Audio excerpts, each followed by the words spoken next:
And to talk about the process of identifying the victims is Dr. Robert Mann. He is one of the leading forensic anthropologists in the field, and he's an adjunct professor of anatomy and pathology at the John A. Burns School of Medicine at the University of Hawaii. Dr. Mann, thank you so much for being here. You are helping to identify the victims who have been recovered from this disaster area.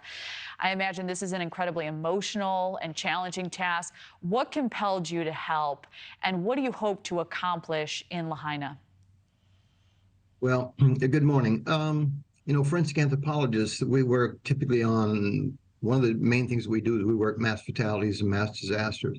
And so we bring a special skill set to this where we deal with fragmented remains, we deal sometimes with burned remains.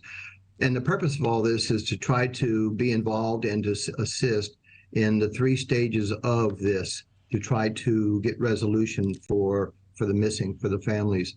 And that's the 3 steps would be the search, the recovery, and the identification of the individuals who are missing. So what we're hoping to do is just be part of this team that I think is doing their very best with what they've got and the time constraints and all with a terrible, horrible event.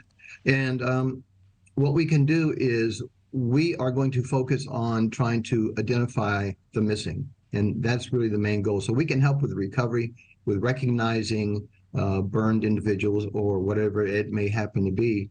And once those remains go back for triage, which is for the first assessment of what do we do next? What's the next step in this? Do we try to identify individuals with fingerprints or with dental or DNA? And we are usually parts of those teams. And we really do have kind of an unusual skill set that we bring to all of this. Well, this is a tough process to talk about, but an important one to so many families who just want answers and to have a proper burial for their loved ones. What do you say to the families of those who are missing right now? Well, my heart goes out to them. I'm an anthropologist. I'm just a human being. I'm another person that's trying to help in all of this. And if this was a family member of mine that was missing or unaccounted for, or a friend, I would want the quickest, speediest process that anybody could ever bring forth on this earth.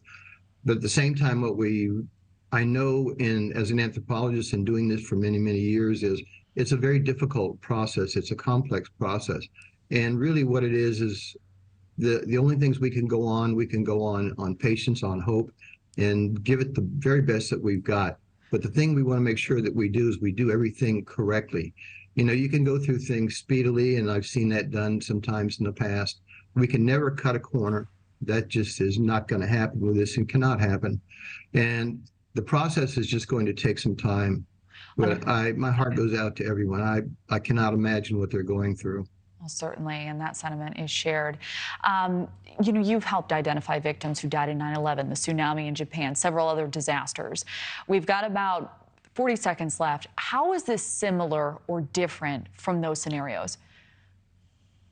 Well, I think it's both similar and different in that there's a lot of resources and personnel that we have to bring together to work together. And normally these groups are out there working independently on different fields and different purposes and goals. And so what you got to do, this is very similar to other incidents that I've worked on. As far as there are protocols for recovery for the identification of individuals, and we have to follow those protocols and those SOPs. And once we do that, the goal, of course, at the end is to bring everyone home and to identify as many people as we can, hopefully everyone. And we don't know that until the process is done. All right, Dr. Robert Mann, thank you so much for joining us and for the hard work that you're doing in Maui. Thank you. And if you'd like to donate to help the victims of disaster, there's a ton of information at our website, newsnationnow.com/help. If you're looking for a loved one in Hawaii or on the island looking for shelter, the number to call is the Red Cross hotline, and that number is on your screen. Thank you for watching. Go to newsnationnow.com to find News Nation on your television provider. And don't forget to click the red subscribe button below to get more of News Nation's fact-driven, unbiased coverage.